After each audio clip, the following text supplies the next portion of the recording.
Our family went to Crooked Lake every summer for as long as I can remember. It's in northern Wisconsin, a deep, cold lake surrounded by pine forest, with a row of old wooden cottages along one shore and a wild, uninhabited stretch along the other.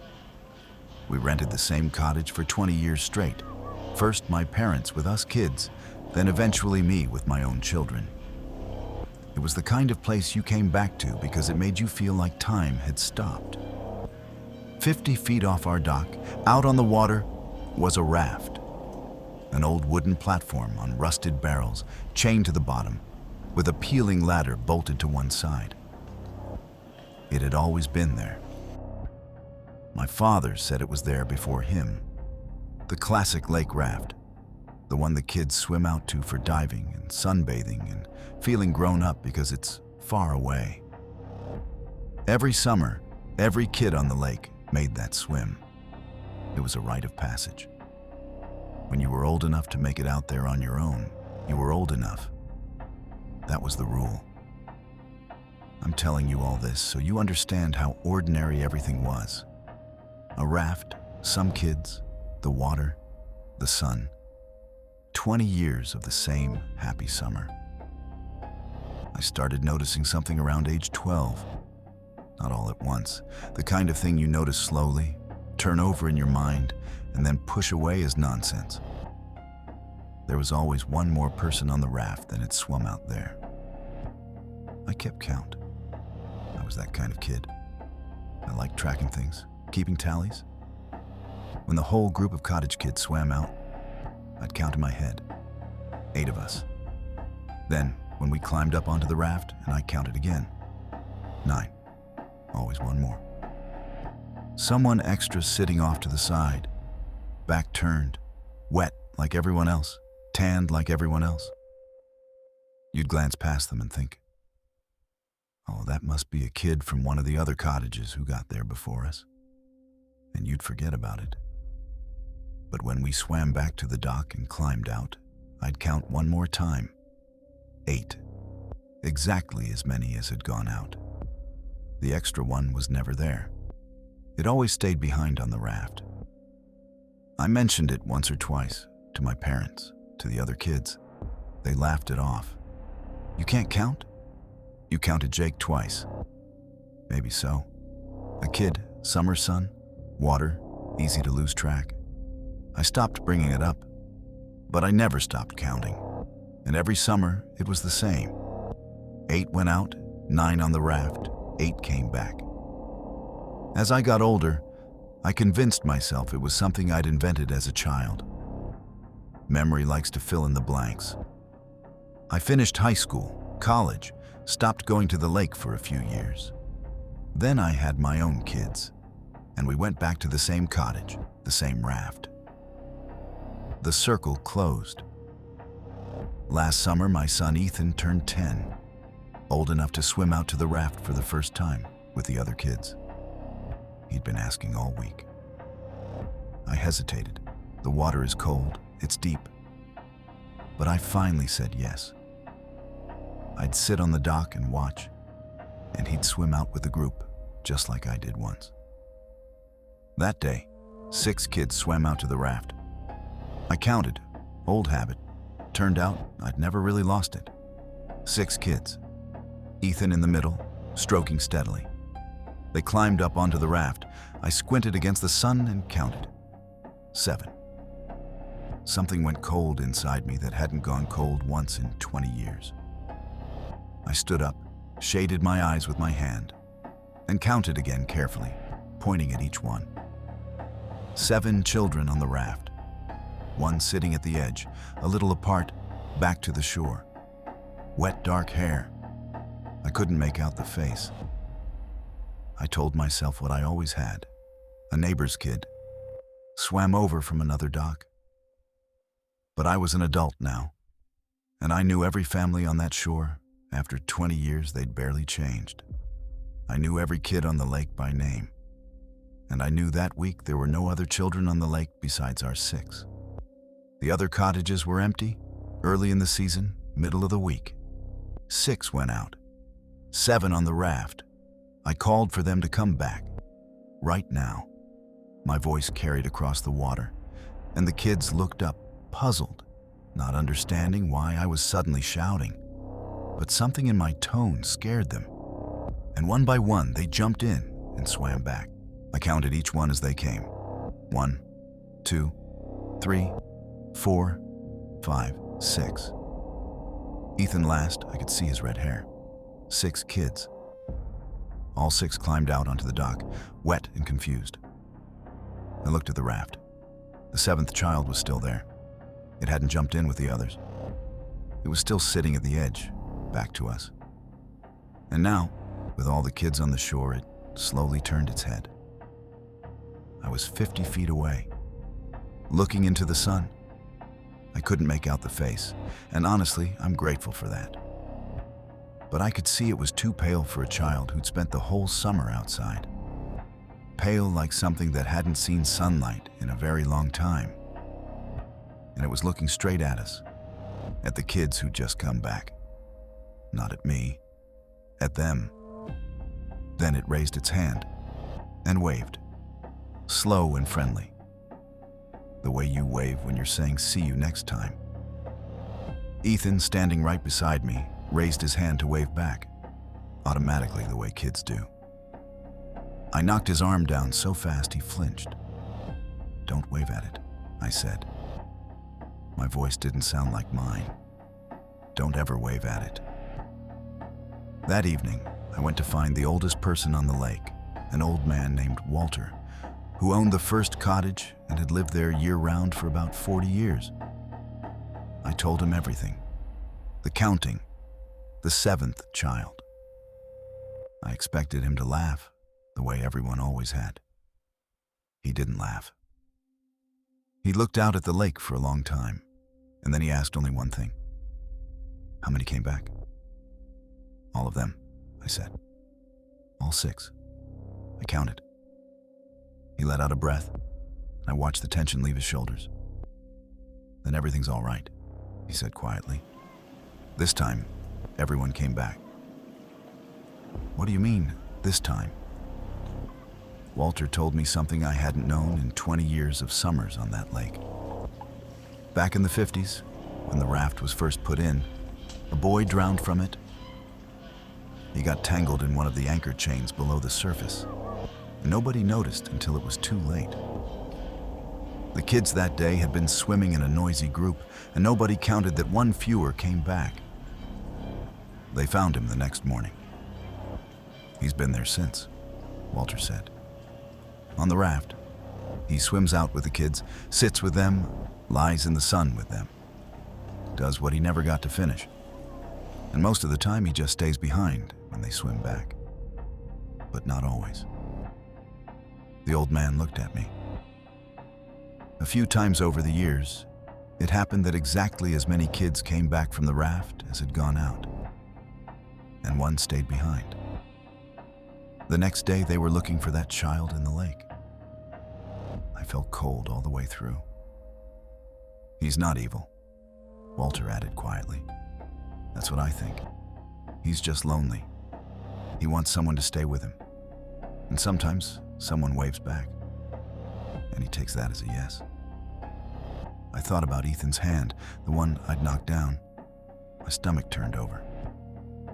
We left the next morning, a week early. I told my wife there was a work emergency. Ethan cried. He wanted more time to swim. I didn't explain. We don't go to Crooked Lake anymore. A 20-year family tradition ended last summer, and I know we're never going back. But last week, Ethan showed me a drawing from school. They'd been asked to draw their best day of the summer. He drew the lake, the raft, the sun, kids in the water. I was smiling at it until I counted. 7 children on the raft. One figure sitting off to the side, colored gray while all the others were bright. No face. I asked him as calmly as I could who that was. Ethan looked at the drawing, then at me, and said the thing I haven't been able to sleep since. "That's my new friend from the lake. He said I forgot to say goodbye." Ethan shrugged. But it's okay. He said he'll wait. He said he's good at waiting.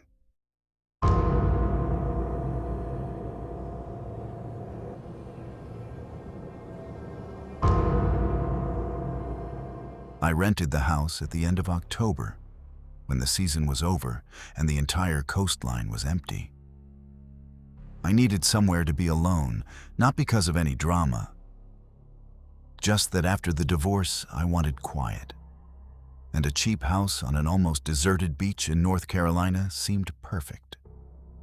Off-season rent was a third of the summer price. The owner didn't even come by. He texted me a door code and wished me a good stay.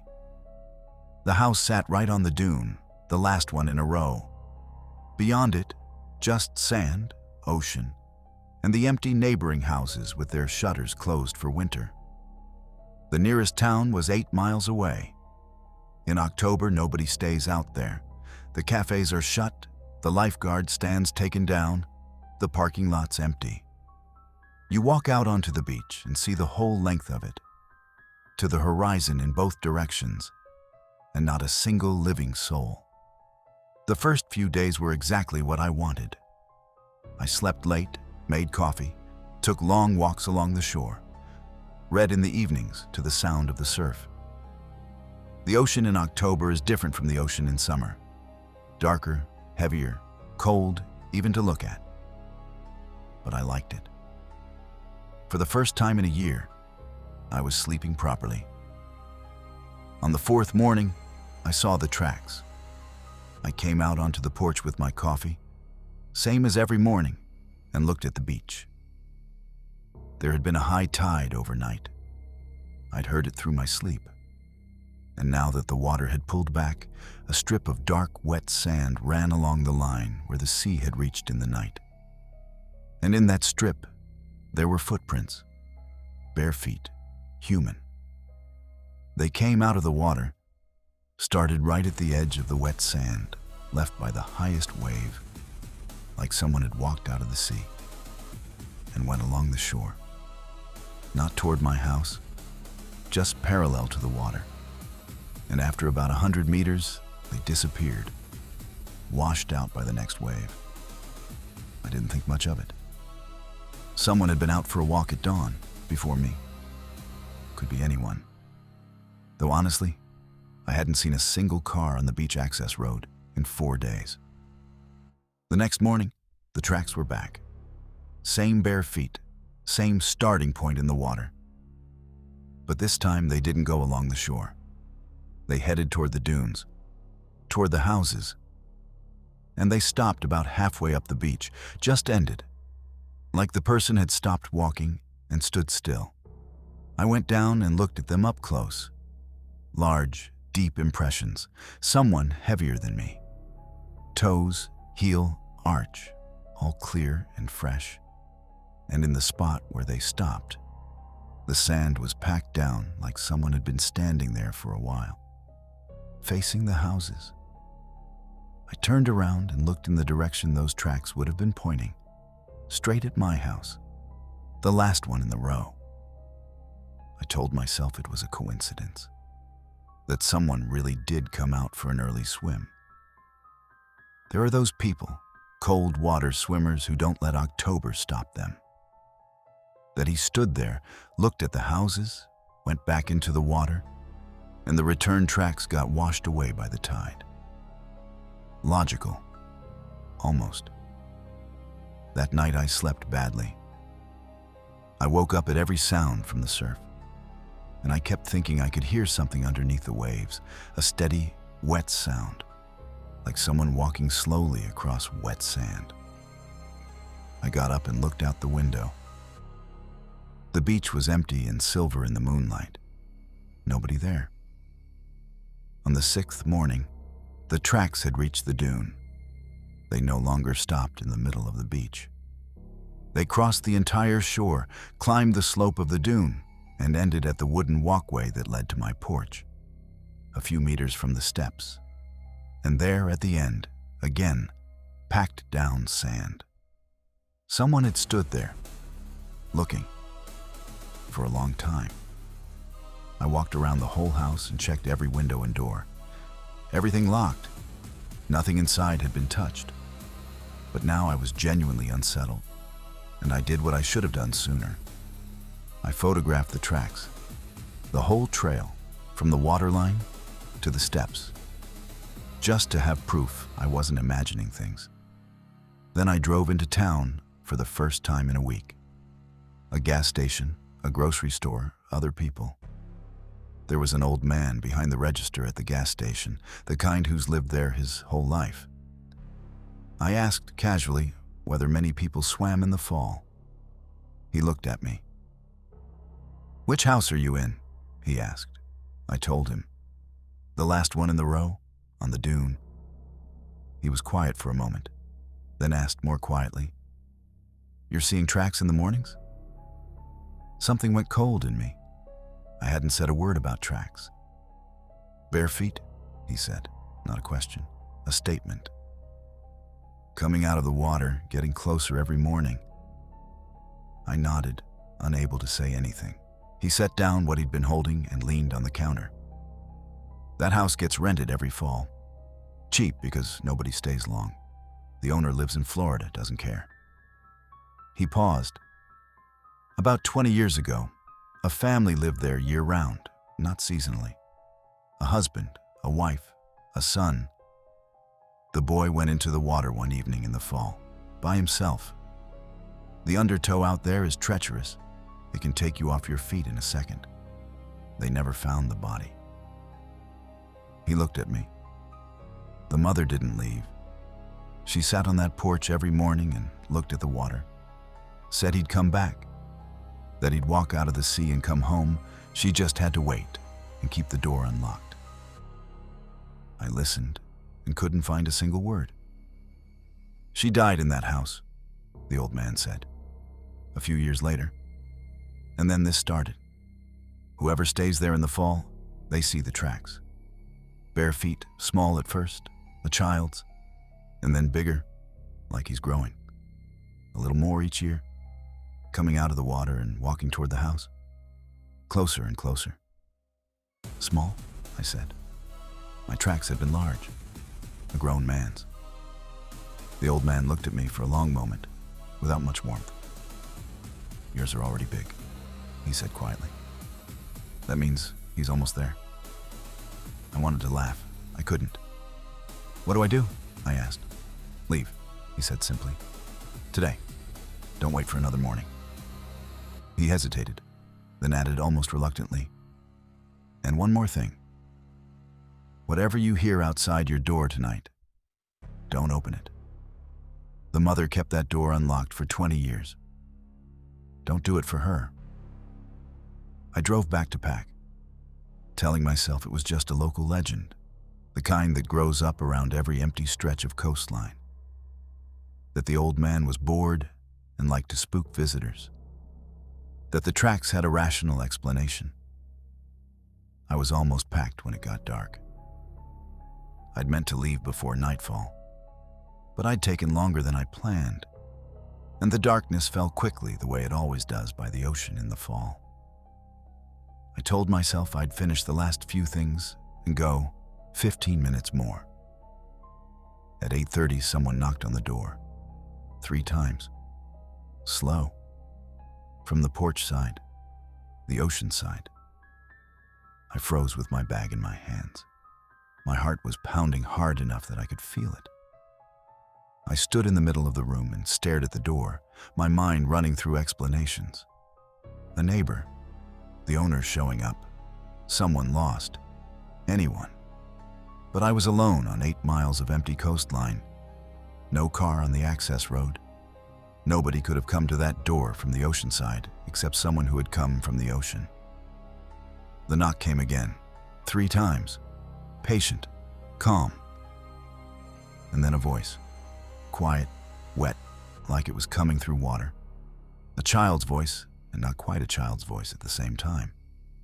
It said one word, "Mom?"